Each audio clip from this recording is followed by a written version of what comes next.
So hello everyone and welcome to Vedankul. आज के इस वीडियो में हम बात कर रहे होंगे कुछ अलग, जो कि इस चैनल पे अभी तक शायद आपने नहीं देखा होगा।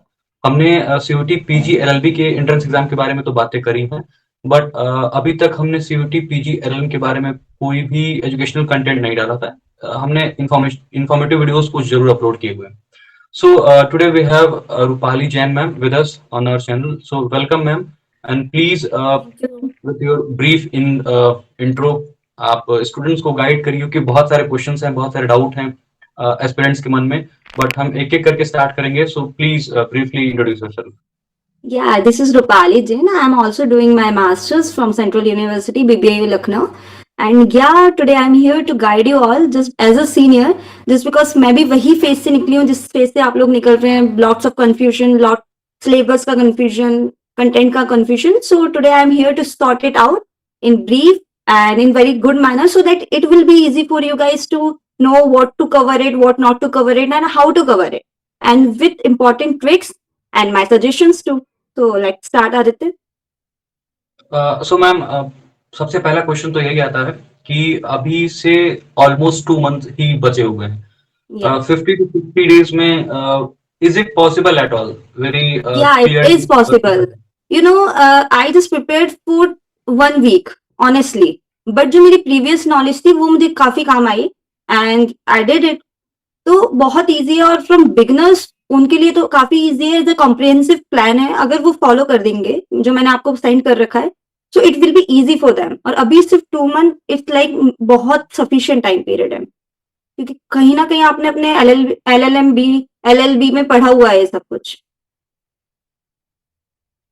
मैम, उसके बाद एक बहुत बड़ा डाउट स्टूडेंट्स के मन में आता है कि लाइक अभी जिनके बहुत सारे ऐसे भी एस्पिरेंट्स होंगे जिनके क्लैट पीजी में बहुत अच्छे मार्क्स नहीं आए थे। या सो क्लैट पीजी में अच्छा स्कोर नहीं कर पाना एक कहीं ना कहीं डिमोटिवेटिंग फैक्टर रहता है ma'am. How to tackle that situation कि नहीं सीयूटी पीजी में हम अच्छा कर सकते हैं, बिकॉज जो साइकोलॉजिकल माइंडसेट है इस पर बहुत कम बातें होती हैं और बहुत कम लोग इस पे कुछ भी कहना चाहते हैं। So we want to cover that as well कि कैसे साइकोलॉजिकली हम इस सिचुएशन को टैकल करें। जी आदित्य, एक्चुअली क्या होता है, दोनों का पैटर्न्स काफी अलग है. ठीक है. When we get to know about CLAT ना, तो वहां पर जजमेंट बेसिस क्वेश्चंस है. मैंने क्लैट भी क्लियर कर रखा है, बट मैंने central university just for other purpose लिया था एडमिशन. सो क्लैट का पर्पस एकदम अलग है और वो और कुछ सर्व करने के लिए. बट अगर ठीक है ना, हमें नहीं मिल रहा है एनएलयू, तो it's not a big deal. हम सेंट्रल यूनिवर्सिटी का पूरा फायदा उठा सकते हैं. प्रोफेसर्स काफी अच्छे होते हैं, वेरी सपोर्टिव. इवन वो बहुत गाइडिंग प्लान बना देते हैं हमारे लिए in academics as well as in judiciary. They helps a lot. तो उसमें डिमोटिवेटिंग वाला फैक्टर नहीं है. हम 2 महीने में काफी कुछ सीयूटी का कवर कर सकते हैं. It's not at all a big deal. तो वो तुम्हारे लिए इजी है और सेम लेवल की डिग्री तो आपको सेम मिल रही है ना. इट्स ऑल अबाउट कि इंस्टेंसेस हमारे जो क्रिएट कर रखे हैं सोसाइटी में वो डिफर करते हैं. बट अगर आप सेंट्रल यूनिवर्सिटी से कर रहे हैं तो it's not a bad deal. Ma'am, ये बात साइकोलॉजिकल स्टेटस की रही। अब डायरेक्टली आते हैं कि क्या कुछ सिलेबस है। ब्रीफली तो ये सबको पता होगा कि 75 क्वेश्चन आते हैं, 4 मार्क्स का जो एक क्वेश्चन होता है, फिर नेगेटिव मार्किंग जो है वो 1 मार्क्स नेगेटिव मार्क होते हैं। ये सारी बेसिक बातें पता है, बट बहुत बड़ी डाउट स्टूडेंट्स के मन में ये है कि आजकल जो एनटीए सिलेबस अपलोड कर रखा हुआ है अपने साइट पे, इट्स वेरी मच लेंदी, बहुत बड़ा सिलेबस है। एग्जैक्ट पेज मुझे याद नहीं आ रहा है कितने पेजेस की सिलेबस है, बट कैसे उसको बाइफरकेट करके कैसे उसको टैकल किया जाए। अब इस पे जो भी आपके व्यूज में प्लीज, क्योंकि आज के टाइम में बहुत सारे चैनल्स हैं, जी बहुत जी सारे लोग हैं आदित्य. या जो वीडियो बनेंगे, एमसीक्यूज प्रोवाइड कराते हैं, बट वो होता क्या है कि वो बहुत बल्कि हो जाता है। सो जी जी. कैसे कंटेंट के साथ इस एग्जाम को क्लियर किया जाए? So ma'am, now it's your time and please guide us. मैंने काफी कॉम्प्रिहेंसिव प्लान शेयर कर दिया आदित्य, आप उसको शेयर कर दीजिए तो it would be easy for us to know how to prepare. तो उसमें प्रॉपरली डिवाइडेड है with proper sections, credit marking as well as weightage percentage. तो इट वुड बी इजी कि आप कौन से सब्जेक्ट्स पहले कवर करें और कहाँ से कवर करें. मोस्ट इंपॉर्टेंट ये उनको कहाँ से कवर करना है. ठीक है. देन मैंने 3 पार्ट्स में डिवाइड कर रखा है अपना पूरा plan. Like very important part, उसमें हम concept as well as bare acts में डील करेंगे कि कौन कौन से सब्जेक्ट की bare act as well as concept है. Then second part is important but we have to go with the subjective question, क्योंकि उसमें भी कौन कौन सा पार्ट है वो I will let you know with the weightage कि कहाँ से क्वेश्चन आता है. और अभी जैसे प्लान चेंज हो रहे हैं, पैटर्न चेंज हो रहा है, पर कुछ चीजें चेंज नहीं होती हैं. जैसे कॉन्स्टिट्यूशन के क्वेश्चन, जुरिस्प्रूडेंस के क्वेश्चन, इंटरनेशनल लॉ के क्वेश्चन, ये काफी चीजें हैं, कॉन्ट्रैक्ट है, तो कहाँ से वो कवर कर रहे हैं, ठीक है। और बाकी जो रेस्ट सिलेबस है वो बहुत अनप्रिडिक्टेबल है, तो हम जो प्रिडिक्टेबल है उस पर भी फोकस कर सकते हैं, और थ्रू एमसीक्यूज एंड डीलिंग हम लोग अनप्रिडिक्टेबल पार्ट को भी सॉर्ट आउट कर सकते हैं। तो ये पीडीएफ है जो मैंने प्रिपेयर करी है रिगार्डिंग इट। थोड़ा स्क्रॉल कर दीजिए आदित्य, आ जाइए। जैसे आई सेड ना कि हमें कौन कौन सा पार्ट कैसे कवर करना है। फर्स्ट वेरी इंपॉर्टेंट पार्ट है, ठीक है, इसमें मैंने कवर किया कॉन्स्टिट्यूशनल लॉ, ठीक है। कॉन्स्टिट्यूशनल लॉ में आपको बेयर एक्ट पढ़ना है, कॉन्स्टिट्यूशन की बेयर एक्ट पढ़ना है। It would be easy for you guides, क्योंकि बेयर एक्ट से ही क्वेश्चन आते हैं, और हमको बेयर एक्ट में सब कुछ नहीं पढ़ना होता है, ठीक है। एज वेल पीवाईक्यू एनालिसिस, कुछ पॉइंट्स है लाइक प्रियम्बल, प्रियम्बल के सारे cases, as well as emergency, emergency में अभी जो क्वेश्चन पूछ रहे हैं वो 358 359 से पूछ रहे हैं काफी, ठीक है। देन फंडामेंटल राइट, सीक्वेंस याद करना है, क्योंकि सीक्वेंस वाइज होता है सारा, कि हम कौन से किसको मैच करना है, कौन सा सही है कौन सा गलत है, ये सारे सीक्वेंस वाइज काफी क्वेश्चंस आते हैं। As well as duties and DPSP with the same thing. Then central state relationship काफी इंपॉर्टेंट है, और सबसे ज्यादा इंपॉर्टेंट है इसके केस लॉ। केस लॉ काफी इजिली अवेलेबल है, हर साइट पे अवेलेबल है अब तो, it will be easy to cover it all. Then फिर हम आते हैं जुरिस्प्रूडेंस, जुरिस्प्रूडेंस काफी इंपॉर्टेंट है, चाहे वो आपका पीजी एलएलएम एलएलबी का एग्जाम हो, एज वेल एज एलएलएम का एग्जाम हो, और यूजीसी नेट, और काफी जुडिशियरी एग्जाम में भी पूछा जा रहा है। तो हम जुरिस्प्रूडेंस को नेचर, सोर्सेज, स्कूल सब कुछ कवर करना है हमको, बट ब्रीफ में कवर करना है। हमें वास्ट अंदर नहीं जाना है, हमें सिर्फ ब्रीफ, किसने क्या कहा था, कौन सा स्कूल किससे बिलोंग करता है, पोजीशन, ओनरशिप, ये सारी चीजें हमें कवर करना है इसमें, ठीक है। देन क्रिमिनल लॉ, अब क्रिमिनल लॉ आईपीसी और बीएनएस का एक कॉन्फ्लिक्ट बन चुका है, बट हमें क्लियरली मेंशन नहीं किया गया है, हमें सिर्फ दे रखा है कि क्रिमिनल लॉ। तो हम दोनों को नहीं पढ़ सकते, हम पहले देखेंगे कि डिफरेंसेस कौन से हैं, कि कौन कौन से सेक्शन में अमेंडमेंट्स आए हैं, और हमको इसकी ओवरव्यू लेना है बेयर एक्ट का, ठीक है। और बेयर एक्ट में भी कौन कौन से पार्ट का, जनरल प्रिंसिपल्स तो ठीक है वो हम अलग से पढ़ सकते हैं, as well as theories, theories काफी पूछी जा रही है, हर साल थ्योरी में से क्वेश्चन आता है, तो थ्योरीज ध्यान से देखना है। देन फिर stages of crime, thereafter general exception, general exception वाला क्वेश्चन मैं हमेशा बोलूंगी बहुत ध्यान से, प्लस केसेस उसके, तो वो भी कवर करना है आपको। Against offences against human body as well as property, और अभी आपको बीएनएस में देख के चलना है, क्योंकि ऑफ कोर्स अपडेटेड है हम लोगों ने एलएलबी कंप्लीट किया है, तो हमें पता है कि अपडेटेड सिलेबस है, तो हमें देखना है कि कहाँ कौन से सब्जेक्ट्स कहाँ कहाँ एड ऑन हुए, ठीक है, वो सारी चीजें हमको देखना है। देयर आफ्टर बेयर एक्ट का एक ट्रिक है, पहले हमें देखना है कि कितने चैप्टर्स हैं, फिर देखना है चैप्टर्स के नाम, फिर देखना है उसके अंदर कितने सेक्शंस हैं, उसके बाद क्लासेस में जाना है, ठीक है। तो फॉलो द ट्रिक, तो उससे इजी हो जाएगा आपका काम, और आपका अगर आपने चैप्टर्स देख लिए, अंडर सेक्शंस देख लिए, तो it would be easy for you to like identify, paper में बहुत इजी हो जाता है। ये ट्रिक होती है कि हम आइडेंटिफाई इजिली कर सकते हैं, कि अगर हमको पता होगा कि कौन कौन से पार्ट्स हैं और उसके अंदर कौन कौन से सेक्शंस हैं। तो ये हुआ हमारा concept based as well as bare based, और इस पे आप जितने एमसीक्यूज लगा सके। आई मस्ट सजेस्ट कि आपको अभी से, रेदर देन बहुत अंदर डीप जाने की, पीवाईक्यूज लीजिए, पीवाईक्यूज एनालिसिस कीजिए सारे क्वेश्चंस का, देन आप एमसीक्यूज लगाएं उसके 100 से 150 एमसीक्यू अभी से स्टार्ट कर दीजिए, और फिर फैब मिड में आपको 200 300 जितने आप कोशिश कर सकें उतने एमसीक्यू लगाइए, तो it would be easy for you guys. Then अब आता है हमारा सेकंड पार्ट, जो इंपॉर्टेंट है, इसमें बेसिकली सब्जेक्टिव क्वेश्चंस काफी पूछे जाते हैं, ऑलराइट। इसको आप एमसीक्यू से कवर कर सकते हैं, एज वेल एज थोड़े से कंसेप्ट हैं। फैमिली लॉ में देख लीजिए कौन कौन सी मैरिजेस होती हैं, डाइवोर्स किस टाइप के होते हैं, एडॉप्शन का प्रोसीजर दोनों में देख लीजिए, Muslim law as well as Hindu law में। इनहेरिटेंस देख लीजिए, हिंदू लॉ में वर्व बिल आया हुआ था, उसके बारे में पढ़ लीजिए। यूसीसी वाला एक चीज है कि कहाँ पहले आया था, वो सारी चीजें वो बेसिक है और करंट से रिलेटेड है, तो पूछ लेते हैं, इसलिए हम आपको एडवाइस करेंगे कि एक बार पढ़ लीजिए उसको। देन आता है पब्लिक इंटरनेशनल लॉ, जो हमेशा से कॉन्फ्लिक्ट में है, और ये कॉन्फ्लिक्ट कभी सॉल्व होता ही नहीं है, जस्ट बिकॉज कि काफी कुछ एडिशनल क्वेश्चंस जो हम पढ़ते भी नहीं है वैसे क्वेश्चंस आते हैं, तो उसका एक परफेक्ट तरीका है एमसीक्यू। दूसरी बात, कुछ जो कॉमन टॉपिक थे like sources, subject, law of seas, then human rights, then UN, then dispute settlement, ये पॉइंट्स हैं, इसको नोट कर लीजिए और इन पे ध्यान दीजिए कि इसको कैसे कवर करना है, जस्ट बिकॉज सारा कवर नहीं कर सकते हैं हम लोग, पर ये पॉइंट। और मोस्ट इंपॉर्टेंट, सारे केसेस, मतलब जो भी इंपॉर्टेंट हैं इससे रिलेटेड, कस्टम से रिलेटेड हो गए, नेशनैलिटी से, रिफ्यूजीज से, माइट, ये थोड़े से टॉपिक्स के केसेस देख लीजिए। केसेस काफी इंपॉर्टेंट अभी क्योंकि आ रहे हैं, असर्शन रीजनिंग में भी आ रहे हैं, तो एक बार देख लीजिए और इसके सोर्सेस देख लीजिए। Make it simple, public international law के आई वुड सजेस्ट कि आप एमसीक्यू लगाइए और उसको ही एनालिसिस करके क्वेश्चन सॉल्व करिए। देन लॉ ऑफ कॉन्ट्रैक्ट, पहला पार्ट में फॉर्मेशन, ऑफर, एक्सेप्टेंस, ये काफी पूछा जा रहा है, और ब्रीच और रेमेडीज, इसमें स्टार्टिंग के 75 सेक्शन अच्छे से देखना है, उसमें से भी देखना है हम लोगों को बेसिकली स्टार्टिंग के 1 से 30 तक, उसका सीक्वेंस काफी अच्छे से याद होना चाहिए। 24 से 30 जो वाला पार्ट है वो रिपीटेटिव सारे एग्जाम्स में पूछा जा रहा है। तो कॉन्टेक्ट फर्स्ट पार्ट में ये तो आपको कवर करना ही करना है, ठीक है। आ जाइए, आदित्य थोड़ा स्क्रॉल कर दीजिए, लॉ ऑफ कॉन्ट्रैक्ट। अब कॉन्ट्रैक्ट को कैसे डील करेंगे ना, कॉन्ट्रैक्ट को डील करने का बहुत सिंपल तरीका है, आपको कंसेप्ट काफी अच्छे से पता होंगे, negligence, nuisance, defamation, strict liability, absolute liability, do with the cases, with maxims और केसेस, दो चीज आपको हमेशा कॉन्ट्रैक्ट में ध्यान रखनी है, maxim as well as cases, contract easy हो जाएगा इससे। I would also give some notes if possible, तो आप उससे कवर कर सकते हैं लॉ ऑफ कॉन्ट्रैक्ट, तो उसमें सिर्फ maxims, meaning as well as cases है।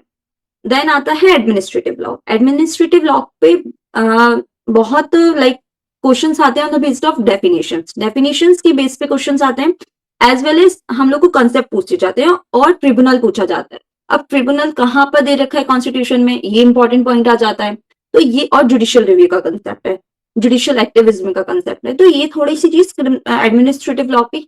और ये कवर कहाँ से होगा आपको, पीवाईक्यूज एनालिसिस, क्योंकि पीवाईक्यू एनालिसिस कैसे करना है हमको, पहले देखिए क्वेश्चन है, उसके ऑप्शंस हैं, ऑप्शंस के भी अब हमें ये नहीं है कि हम ऑप्शन पढ़ के छोड़ रहे हैं करेक्ट आंसर, नहीं, हम ऑप्शन को भी एनालिसिस करेंगे, ठीक है। तो इट वुड बी इजी, जैसे इसने ये कहा था तो इसने क्या कहा था, तो ये कंप्रिहेंसिव आपको मिल जाएगा, इजिली अवेलेबल है, तो इस चीज पे आपको फोकस करना है।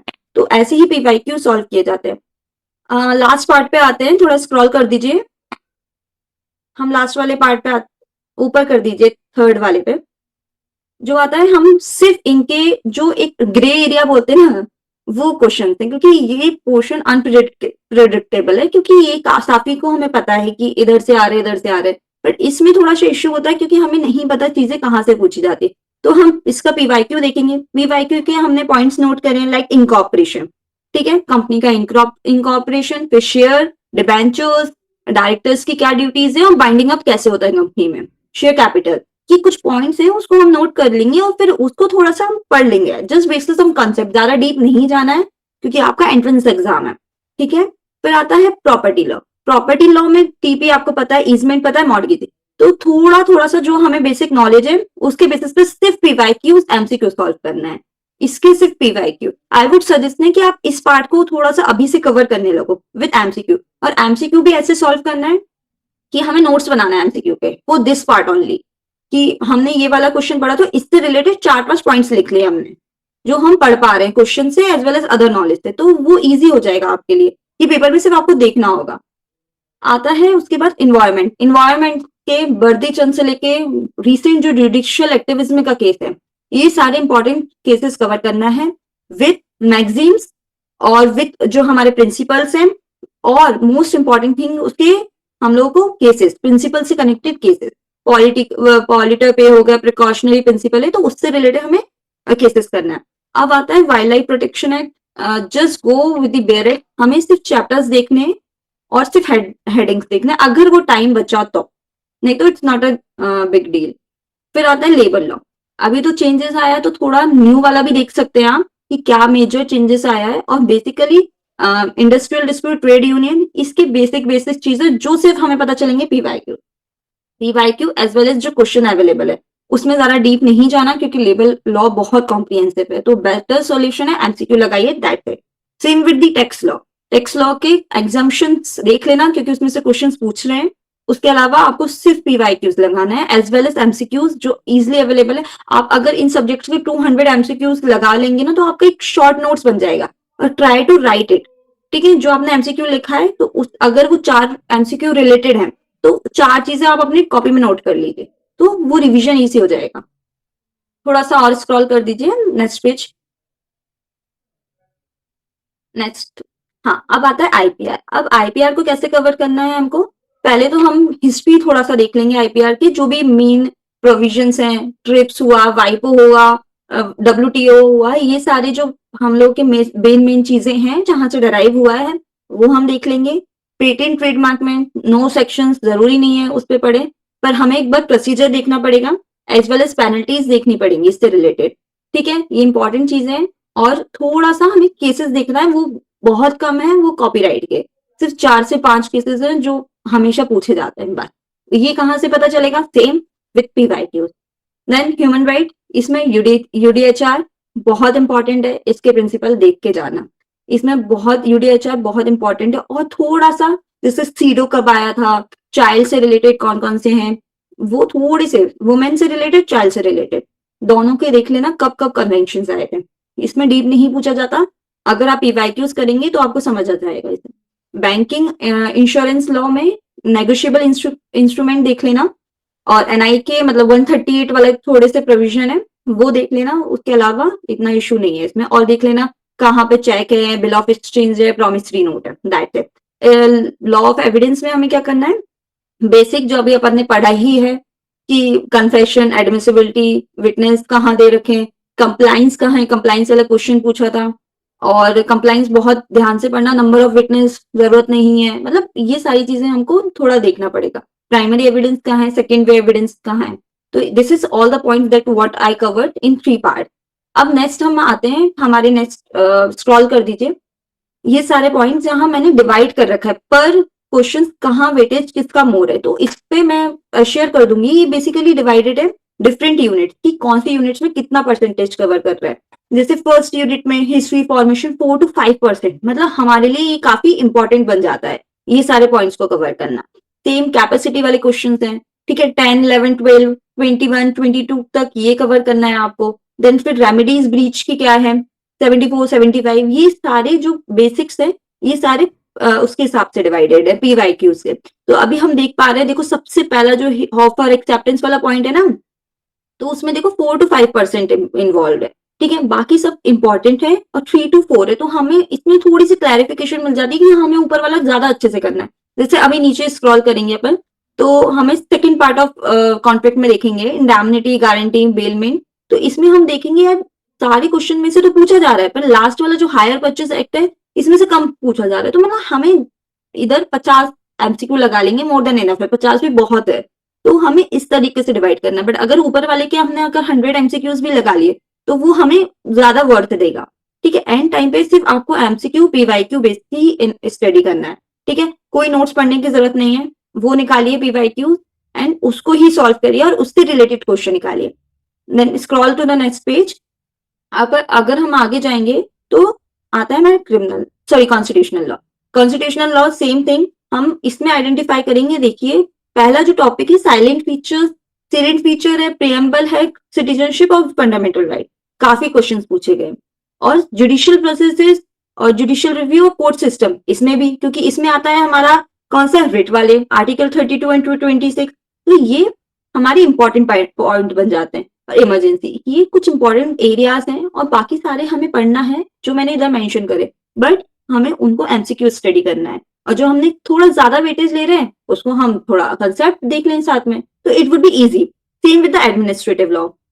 एडमिनिस्ट्रेटिव लॉ में हमें क्या करना है, बेसिकली हमें इसमें सबसे कम वाला पॉइंट क्या आ जाएगा, ओम्बर्समेंट। बट अभी ओम्बर्समेंट से ज्यादा क्वेश्चन पूछे जा रहे हैं, तो हम ओम्बर्समेंट को क्या करेंगे कि हम देख लेंगे सबसे पहले कहाँ आया था, स्वीडन में आया था, कहाँ आया था, फिर कहाँ भी लास्ट आया, बस एक पूरी सीरीज देख लेंगे ओम्बर्समेंट की। देन हमारे यहाँ कौन सा इंडिया में लोकपाल लोक आयुक्त है, तो हम वो देख लेंगे, 2013 का है, दैट्स इट, यही आएगा। और फिर आते हैं हमारे लॉ ऑफ टॉर्ट्स में। लॉ ऑफ टॉर्ट्स का तो एक ही सीधा है, सिर्फ मैक्सिम देखो, उससे रिलेटेड केसेस देखो और कंसेप्ट देखो, बस इससे अलावा कुछ नहीं है। तो हमारा डिवीजन भी देख लीजिए, सेम सेम सेम डिवीजन है, क्योंकि ये सारे ही की एरियाज है। इसके बाहर जो भी है हमें नहीं देखना है, हमें देखना ही नहीं है, क्योंकि हमने कभी देखा ही नहीं है पेपर में कभी। तो आ जाइए नेक्स्ट, आता है हमारा हिंदू लॉ। हिंदू लॉ में सेम चीज मैं बताऊंगी आपको कि आपको पॉइंट आउट करने हैं मैरिजेस टाइप, डाइवोर्स, और हिंदू एक्ट पढ़ लेना एक बार, सिर्फ हिंदू मैरिज एक्ट पढ़ लेना, उसके ग्राउंड्स पढ़ लेना 13 के, दैट्स इट। हिंदू में आपको यही कवर करना है, और मुस्लिम एक्ट में आपको क्वेश्चंस पूछा जाता है अब मुता मैरिज से कि कौन से में शिया में रिकॉग्नाइज्ड है तो सुन्नी में रिकॉग्नाइज्ड है तो शिया में रिकॉग्नाइज्ड है, क्या उसमें डार मिलता है नहीं मिलता है, ये सारी चीजें आपको कवर करना है। ठीक है, अब आता है आईपीसी। आईपीसी में मैं हमेशा बोलती हूँ कि जनरल एक्सेप्शंस हमेशा ध्यान देना, क्रिमिनल लॉ मेंशन किया गया है। अब इसमें ये नहीं हमेशा कंफ्यूजन है कि आईपीसी में आएगा बीएनएस में आएगा, तो इट विल बी सॉर्टेड कि हम कॉमन टॉपिक पढ़े। जो भी यहाँ पे टॉपिक्स मेंशन किए गए इनको आपको कवर करना है, इससे रिलेटेड इसमें ही पेपर आ जाएगा आपका। डोंट गो बियॉन्ड कि हमें सब कुछ कवर करना है, नहीं कर पाएंगे हम कवर तो हम इन्हीं टॉपिक पे देंगे।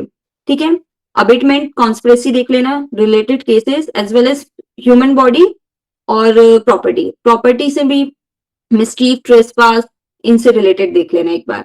रॉन्गफुल रिस्ट्रेनिंग और कंफाइनमेंट का सेक्शन देख लेना, दैट्स इट। नेक्स्ट आता है हमारा कंपनी लॉ। कंपनी लॉ हमेशा परेशान करता है क्योंकि काफी बड़ा होता है। ठीक है, इसमें अब हमें क्या पढ़ना है कि हमें देखना है कि कौन कौन सी टाइप की कंपनीज होती हैं। ठीक है, अभी एलपीपी से भी क्वेश्चन आ रहा है काफी, ठीक है, वो देखना है। शेयर कौन सा है, ठीक है, डिबेंचर्स, उसके टाइप, बस। ठीक है, सभी एक सिक्योरिटीज कॉन्ट्रैक्ट हमें नहीं पता कहाँ से आएगा, तो एक बार इसके पीवाईक्यूज और MCQs. Property law already discuss कर चुके हैं इसके रिगार्डिंग। हमें बेसिकली इसमें फोकस एक ही करना है, जनरल प्रिंसिपल और ट्रांसफरेबिलिटी पे। डॉक्ट्राइन ऑफ इलेक्शन 35, ये ही की पॉइंट्स हैं, इसमें से ही क्वेश्चन आता है। और एक इंपॉर्टेंट पॉइंट है मॉर्गेज। मॉर्गेज को कवर करके ही जाना। ठीक है, इसमें आपको कुछ नहीं देखना, टाइप्स देखना है और राइट्स देखना है और मार्शलिंग देखना है, दैट्स इट। पूरे सेक्शन, बहुत सेक्शन से कवर करना ही नहीं है हमको, और एमसीक्यू लगाना है इसके, दैट्स इट। फिर सेम हमने नेक्स्ट आ जाओ, फैमिली लॉ पार्ट 2।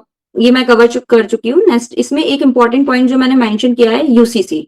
यूसीसी बहुत ध्यान से, क्योंकि यूसीसी से क्वेश्चन आ रहे हैं। अब क्वेश्चन में इंपॉर्टेंट है इसके केसेस। केसेस देख लीजिए, क्योंकि पिछली बार हर बार केसेस का काफी स्कोप बढ़ता जा रहा है, तो यूसीसी के केसेस काफी इंपॉर्टेंट हो गए अभी के टाइम, तो वो देख लीजिए। और मुस्लिम लॉ का इंपॉर्टेंट पॉइंट है उसके केसेस। ठीक है, पहला वो सारे लाइन से, ठीक है, शायरा बाइनो, फिर डैनियल लतीफी, लिली थॉमस, सारे शाहबानो, पूरे केसेस आपको देखना है इसके।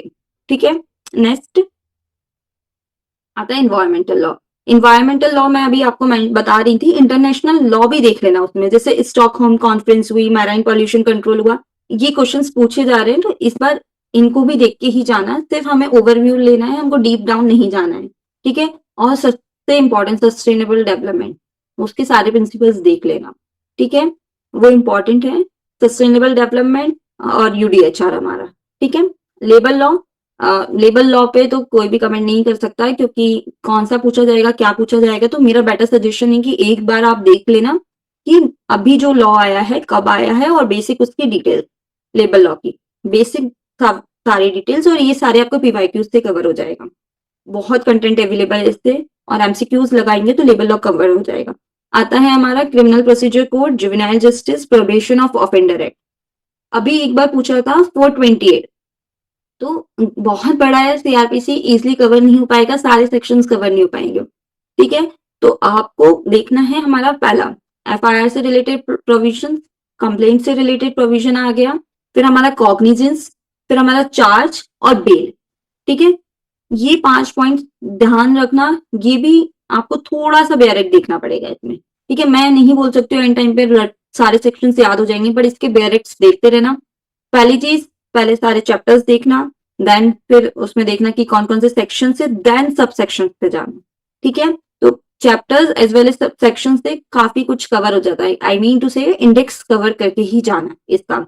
जुवेनाइल जस्टिस साइड बहुत बड़ा है, तो अब इसमें क्या करें, हमको हमको इसके पीवाईक्यूज देखना है, और एटलीस्ट हमें 50 क्वेश्चन इससे रिलेटेड लगा के ही जाना है।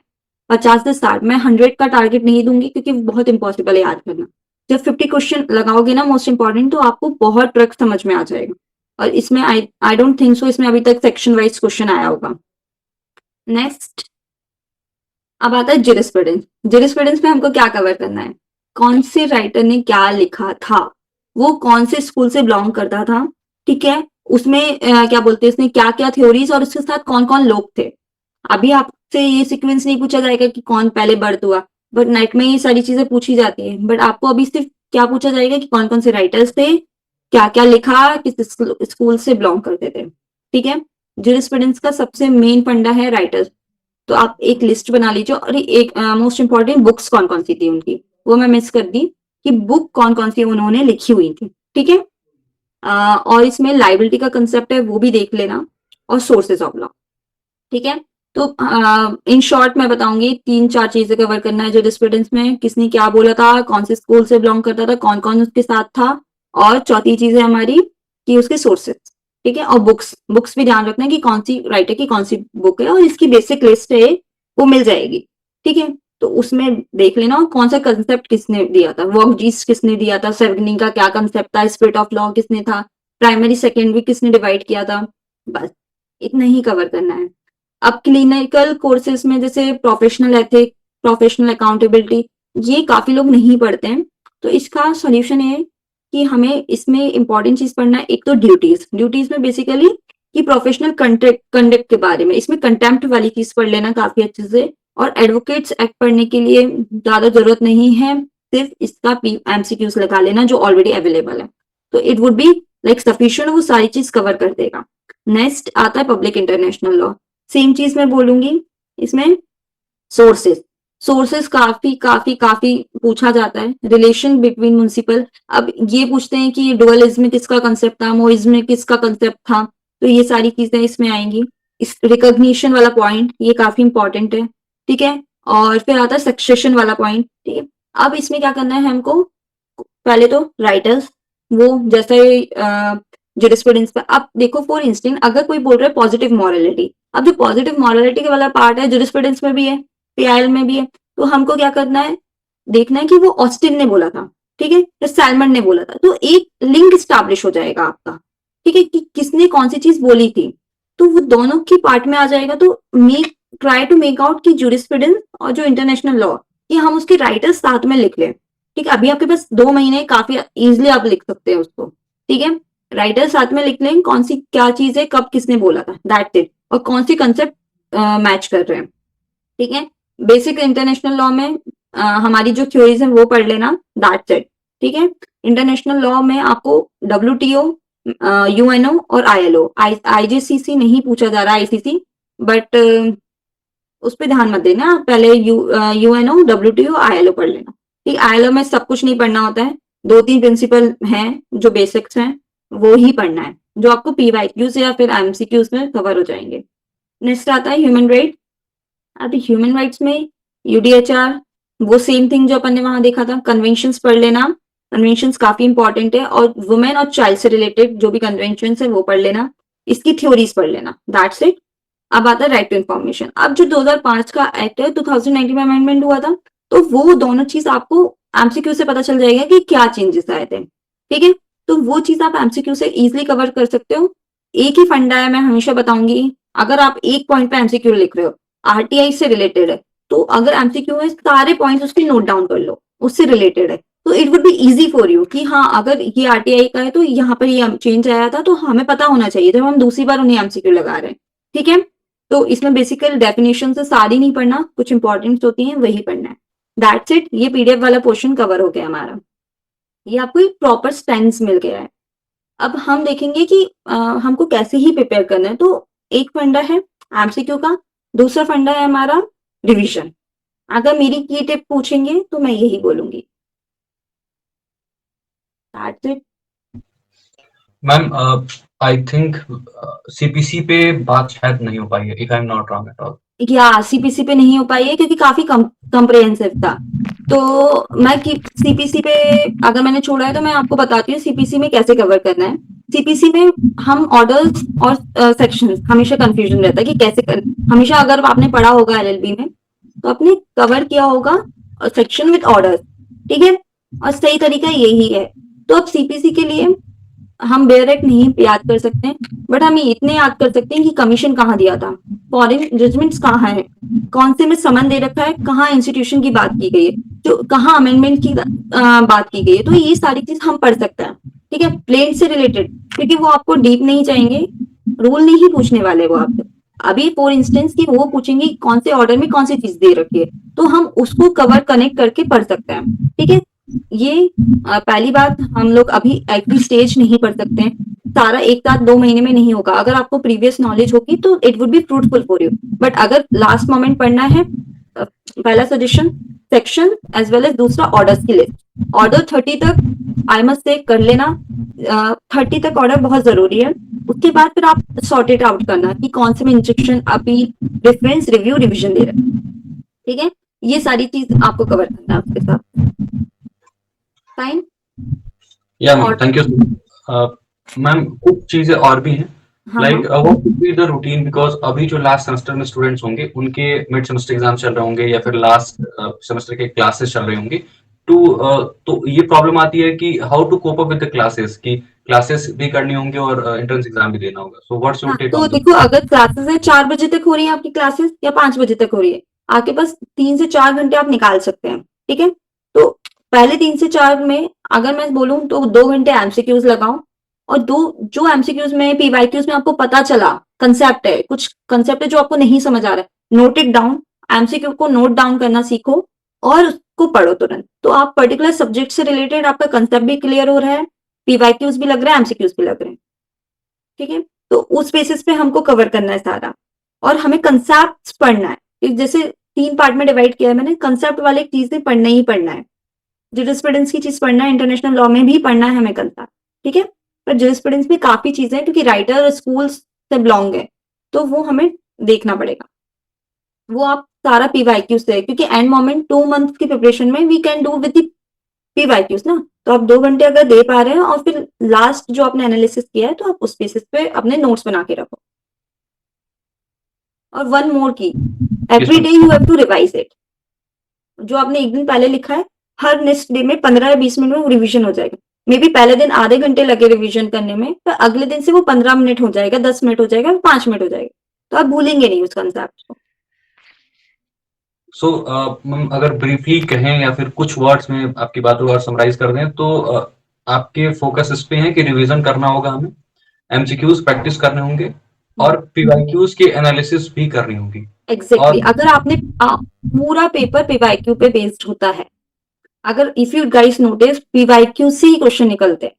ठीक है, कुछ एडिशनल चीजें होंगी वो हम प्रिडिक्ट नहीं कर सकते, ऑफ कोर्स नहीं कर सकते हैं कि उस टाइम उन्होंने क्या दिया है, वो एक ग्रे एरिया है। बट अगर हमें लेंथी स्कोर पे स्कोर करना है तो we should focus on PYQs, वहां से हमें क्वेश्चंस पता चलेंगे, हमें वहां से टॉपिक्स पता चलेंगे, और टॉपिक तो हम पढ़ सकते हैं ऑन द स्पॉट। तो वो एक बहुत इजी और इजी डूइंग मेथड है, और देखना पड़ेगा कि कौन सा वेटेज सबसे ज्यादा कैरी कर रहा है। सो thank you so much ma'am, मुझे नहीं लग रहा कि कुछ चीजें छूटी हैं। अगर कुछ भी ऐसा होगा जो कवर नहीं होगा, सो हम फिर से आपके पास आएंगे। और most probably I will request the viewers कि आप जो कुछ भी चीजें छूटी होंगी उनको आप कमेंट बॉक्स में कमेंट कर दीजिएगा। वी तो will advise the same. Yeah sure ma'am, and this was all about, I think ma'am we should end this session, कि आपकी या तरफ से या कुछ। No okay, no so thank you so much.